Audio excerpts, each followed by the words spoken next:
नमस्कार दर्शक मित्रों, ओम नमः शिवाय, हर हर महादेव।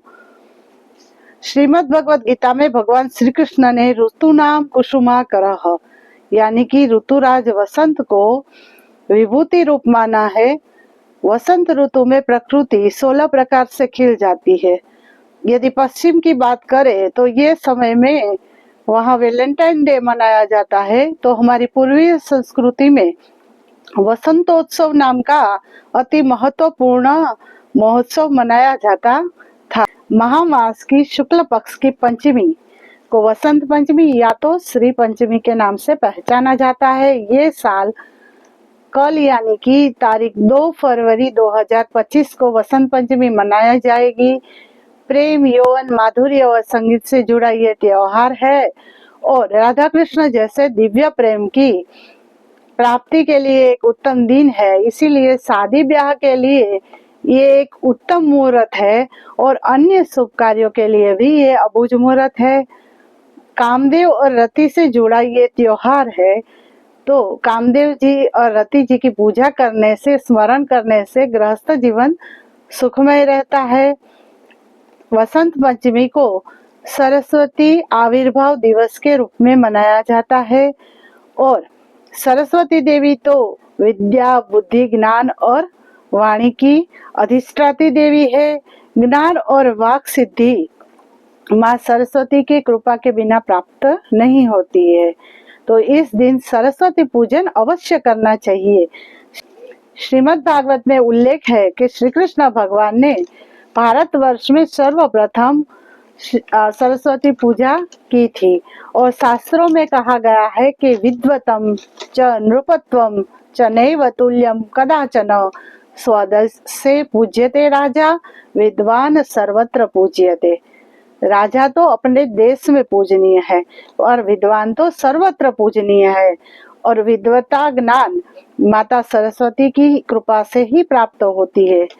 प्रथमं भारती नाम, द्वितीयं च सरस्वती, तृतीयं शारदा देवी, चतुर्थं हंसवाहिनी, पंचमं जगति ख्याता, षष्ठं वागीश्वरी तथा सप्तम कुमुदी, प्रोक्ताम अष्टमय ब्रह्मचारिणी, नवमं बुद्धिदात्री च, दशमं वरदायिनी, एकादशं चंद्रक्रांति, द्वादशं भुवनेश्वरी। द्वादशेतानि नामानि त्रिसंध्यम यह पठेन नरः, जिह्वाग्रे वसते नित्य ब्रह्म रूपा सरस्वती। ये श्लोक का नित्य पाठ करने से माँ सरस्वती की कृपा प्राप्त होती है और सरल शब्दों में कहे तो ईला, गीरा, विद्या, वाणी, भारती, शारदा, वागीश्वरी, वीणावादिनी, वीणापाणी, ब्रह्माणी, हंसवाहिनी, मयूरवाहिनी, मेधा, श्वेत पद्मासना, विद्यादात्री, पुस्तक धारिणी, सरस्वती, ये सब नामों का स्मरण करने से विद्या और ज्ञान की प्राप्ति होती है। अब आपको सरस्वती पूजन कैसे करते हैं ये बताती हूँ। तो वसंत पंचमी के दिन सुबह स्नान आदि करके पाट पे श्वेत या पीला वस्त्र बिछा के माता सरस्वती की प्रतिमा को आप स्थापित करें। सरस्वती यंत्र भी आप स्थापित कर सकते हैं। फिर श्वेत कमल या श्वेत सुगंधी मोगरे के पुष्प की माला या तो पुष्प अर्पित कीजिए, यथा विधि कलश स्थापित कीजिए, दिया जलाए और सर्वप्रथम गणेश जी की पूजा कीजिए और फिर सरस्वती जी की षोडशोपचार से पूजा कीजिए। प्रसाद में किसी भी सफेद वस्तु आप भोग लगा सकते हैं, जैसे कि सफेद बर्फी है, खीर है, रबड़ी है, उसका भोग लगाए। फिर सरस्वती माता का ये मंत्र है, या कुंदेन्दु तुषारहार धवला, या शुभ्र वस्त्रावृता, या वीणावर दंड्य मंडित करा, या श्वेत पद्मासना, या ब्रह्माच्युत शंकर प्रभूति देवे सदा वंदिता, सा माम पातु सरस्वती भगवती निशेष जाड्यापहा। ये मंत्र को पाठ करके सरस्वती माता को ध्यान करिए और फिर ओम क्लीम सरस्वती नमः या तो वद वद वाग्वादिनी स्वाहा मंत्र के यथाशक्ति आप जप करें। सरस्वती जी का एम एकाक्षर मंत्र जाप का जाप भी आप कर सकते हैं। श्रद्धा पूर्वक पूजा पूर्ण होने के बाद आप हृदय पूर्वक विद्या ज्ञान प्रदान करें, ऐसा प्रार्थना कर सकते।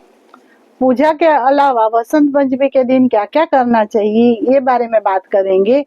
तो स्कंद पुराण के अनुसार सरस्वती जी के मंदिर में विद्या दान करना अति पुण्यदायी है। अतः धार्मिक पुस्तकों का यथाशक्ति आप दान कर सकते हैं, या तो फिर सरस्वती कवच, सरस्वती चालीसा, सहस्त्र नाम स्तोत्र आदि छोटी छोटी पुस्तकें आती है, उसको दान कर सकते हैं। विद्यालयों को सरस्वती जी का मंदिर कहा जाता है, अतः वहां भी आप विद्यार्थियों के लिए पेन, पेंसिल, बुक्स, नोटबुक्स आदि विद्या संबंधी कोई भी चीज दान कर सकते हैं। जिसका गहरा रिश्ता संगीत से है, जो गायन वादन से जुड़े हैं, उसे माँ सरस्वती जी के मंदिर में वीणा या सितार अर्पण करना चाहिए। उससे गायन वादन क्षेत्र में उसको अभूतपूर्व सफलता मिलती है। जो लोग न्याय क्षेत्र से जुड़े हैं, उसे माँ सरस्वती के मंदिर में चांदी का हंस अर्पण करना चाहिए, क्योंकि हंस है वो नीर क्षीर का विवेक जानता है। तो न्याय क्षेत्र के लिए अति उत्तम वस्तु है। शिक्षा क्षेत्र से जुड़े जो लोग हैं, उसको माता सरस्वती को असली मोतियों की माला अर्पण करनी चाहिए, या तो फिर सफेद वस्त्र अर्पण करना चाहिए। तो शिक्षा क्षेत्र में वो लोग सफल होते हैं। और यदि आपने अभी तक मेरे चैनल को सब्सक्राइब नहीं किया है तो सब्सक्राइब जरूर कीजिए।